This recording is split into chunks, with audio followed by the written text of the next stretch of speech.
What do you do where the pressure is on and God seems to be running late? Welcome back to Heavenly Daily Audio Bible. Today is April 11th, the 101st day of our Bible in a Year journey. I'm so honored to be on this journey with you. Yesterday was our big milestone. We saw Saul anointed as the first king. He was humble, hiding in baggage, and ready to lead. Today, we are continuing with the book of 1 Samuel with chapters 13 and 14 from the World English Bible. We see the beginning of the end for King Saul, faced with a massive Philistine army and a disappearing ghost. Saul takes matters into his own hands and makes a sacrifice he was never authorized to make. But while the king is paralyzed by fear, his son Jonathan proved that God doesn't need a crowd to win a battle. Before we sing, let's pray. Our dear Father, thank you for your word and the lessons it teaches us. As we listen today about Saul and Jonathan, help us learn the importance of trusting you and waiting on the timing. Give us the courage to walk in faith and the wisdom to obey your voice. Samuel chapter 13. Saul was 30 years old when he became king, and he reigned over Israel 42 years. Saul chose for himself 3,000 men of Israel, of which 2,000 were with Saul in Mishmath and in the Mount of Bethel, and 1,000 were with Jonathan in Gibeath of Benjamin. He sent the rest of the people to their own tents. Jonathan struck the garrison of the Philistines that was in Geba, and the Philistines heard of it. Saul blew the trumpet throughout all the land, saying, Let the Hebrews hear, all Israel hear that Saul has struck the garrison of the Philistines, and also that Israel was considered an abomination to the Philistines. The people were gathered together after Saul to Gilgal. The Philistines assembled themselves together to fight with Israel, 30,000 chariots, 6,000 horsemen, and people as the sand which is on the sea shore in multitude. They came up and encamped in Mishmash, east of Ben-avan. When the men of Israel saw that they were in trouble, for the people were distressed, then the people hid themselves in caves, and thickets, and rocks, and tombs, and in pits. Some now of the Hebrews had gone over the Jordan to the land of Gad and Gilead.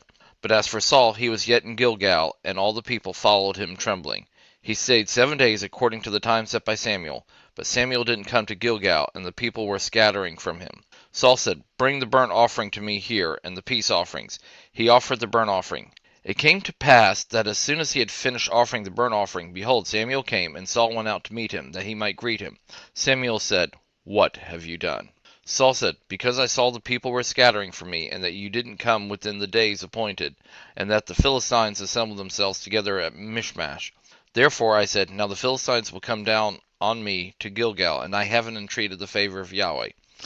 I forced myself therefore and burnt the burnt offering. Samuel said to Saul, You have done foolishly. You have not kept the commandment of Yahweh your God, which he commanded you. For now Yahweh would have established your kingdom on Israel forever. But now your kingdom will not continue. Yahweh has sought for himself a man after his own heart, and Yahweh has appointed him to be prince over his people, because you have not kept that which Yahweh commanded you. Samuel arose and went from Gilgal to Gibeath of Benjamin.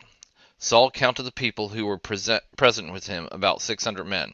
Saul and Jonathan his son, and the people who were present with him, stayed in Gaba of Benjamin, but the Philistines encamped in Michmash. The raiders came out of the camp of the Philistines in 3 companies. One company turned to the way that leads to Oprah, to the land of Shual. Another company turned the way to Beth Horon, and another company turned the way of the border that looks down the valley of Zeboam toward the wilderness. Now there was no blacksmith found throughout all the land of Israel, for the Philistines said, Lest the Hebrews make themselves swords or spears. But all the Israels went down to the Philistines, each man to sharpen his own plowshare, mattock, axe, and sickle. The price was 1 payam each to sharpen mattocks, plowshares, pitchforks, axes, and goads. So it came to pass in the day of battle that neither sword nor spear was found among the hand of any of the people who were with Saul and Jonathan, but Saul and Jonathan his son had them. The garrison of the Philistines went out to the pass of Michmash. 1 Samuel chapter 14. Now it happened on a day that Jonathan the son of Saul said to the young man who bore his armor, "Come, let's go over to the Philistines' garrison that is on the other side."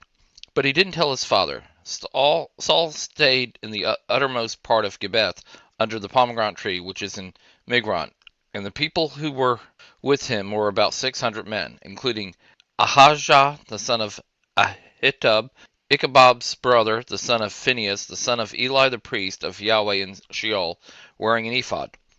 The people didn't know that Jonathan was gone.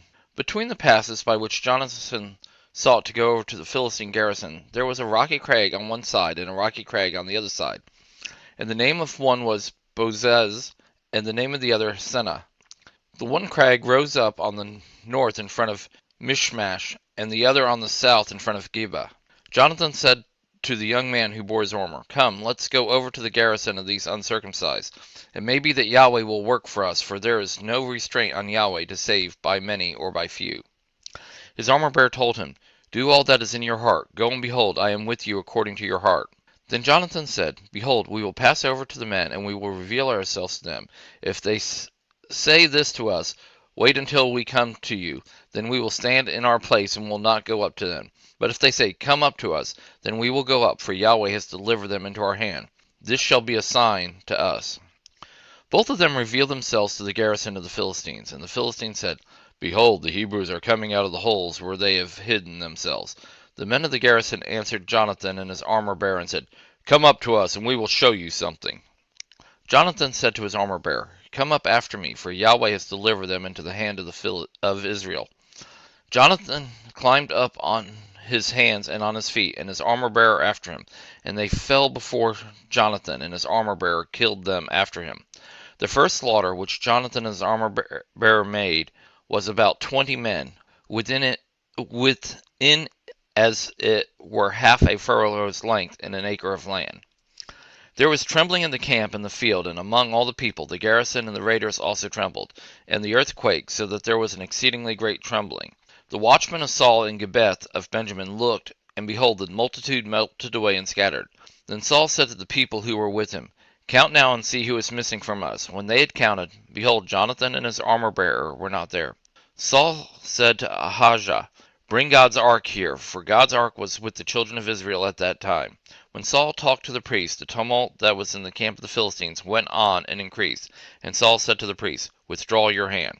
Saul and all the people who were with him were gathered together and came to the battle. And behold, they were all striking each other with their swords in very great confusion. Now the Hebrews who were with the Philistines before, and who had went up with them into the camp from all around, even they also turned to be with the Israelites who were with Saul and Jonathan. Likewise, all the men of Israel who had hidden themselves in the hill country of Ephraim, when they heard that the Philistines fled, even they also followed hard after them into the battle. So Yahweh saved Israel that day, and the battle passed over Beth-aven. The men of Israel were distressed that day, for Saul had injured the people, saying, "Cursed is the man who eats any food until the evening, and I am avenged on my enemies." So none of the people tasted food. All the people came to the forest, and there was honey on the ground. When the people had come to the forest, behold, honey was dripping, but no one put his hand to his mouth, for the people feared the oath. But Jonathan didn't hear when his father commanded the people with the oath. Therefore he put out the end of the rod that was in his hand, and dipped it in the honeycomb, and he put it to his hand to his mouth, and his eyes brightened. Then one of the people answered and said, "Your father directly commanded the people with an oath, saying, 'Cursed is the man who eats food today.'" So the people were faint. Then Jonathan said, "My father has troubled the land. Please look at how my eyes have brightened because I tasted a little of this honey. How much more if perhaps the people had eaten freely today of the plunder of their enemies which they found? For now there has been no great slaughter among the Philistines." They struck the Philistines that day from Michmash to Ajalon. The people were very faint, and the people pounced on the plunder, and took sheep, cattle, and calves, and killed them on the ground, and the people ate them with the blood. Then they told Saul, saying, "Behold, the people are sinning against Yahweh, and they eat meat with the blood." He said, "You have dealt treacherously. Roll a large stone to me today." Saul said, "Disperse yourself among the people, and tell them, 'Every man bring me here his ox, and every man his sheep, and kill them here and eat, and don't sin any against Yahweh and eating meat with the blood. All the people brought every man his ox with him that night and killed them there. Saul built an altar to Yahweh. This was the first altar that he built to Yahweh. Saul said, "Let's go down to the Philistines by night and take plunder among them until the morning light. Let's not leave a man of them." They said, "Do whatever seems good to you." Then the priest said, "Let us draw near here to God." Saul asked counsel of God, "Shall I go down after the Philistines? Will you deliver them into the hand of Israel?" But he didn't answer him that day. Saul said, "Draw near here, all you chiefs of the people, and know and see in whom the sin has been today. For as Yahweh lives, who saved Israel, though it, though it is in Jonathan my son, he shall surely die." But there was not a man among all the people who answered him. Then he said to all Israel, "You be on one side, and I and Jonathan my son will be on the other side." The people said to Saul, "Do what seems good to you." Therefore Saul said to Yahweh, the God of Israel, "Show the right." Jonathan and Saul were chosen, but the people escaped. Saul said, "Cast lots between me and Jonathan my son." Jonathan was selected. Then Saul said to Jonathan, "Tell me what you have done." Jonathan told him and said, "I certainly did taste a little honey with the end of the rod that was in my hand, and behold, I must die."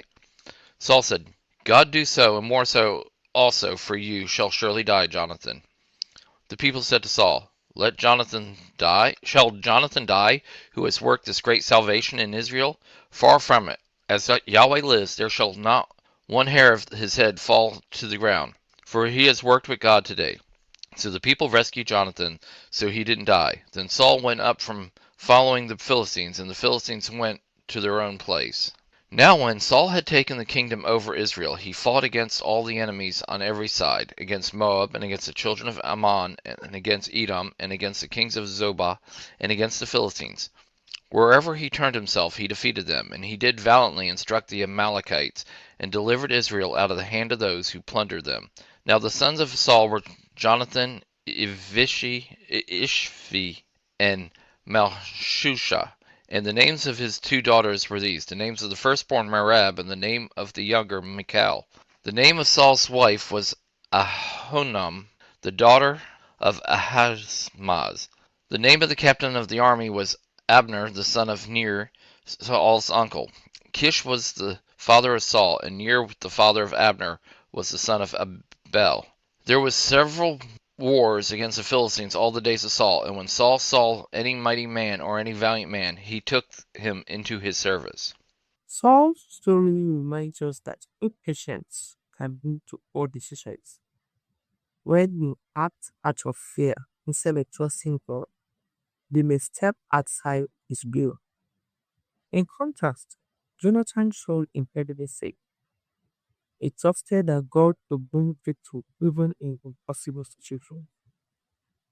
These passages challenges us to ask this question.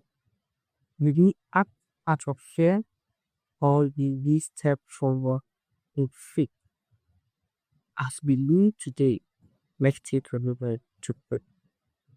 Lord, help us trust you in every situation, even when we feel uncertain or afraid. Teach us to wait on you, on the timing and follow your guidance. Give us faith to agility to step forward with confidence in your heart. In Jesus' mighty name, Amen. Thank you for listening to Everly Daily Audio Bible and finishing to 101 with us. This is a blessing to you, and we are committing to reading the Bible in a year. Please subscribe and join our community. I'll be right here waiting for you tomorrow for day 102. May the Lord bless you and keep you. May the Lord make his face shine on you and be gracious to you and your family.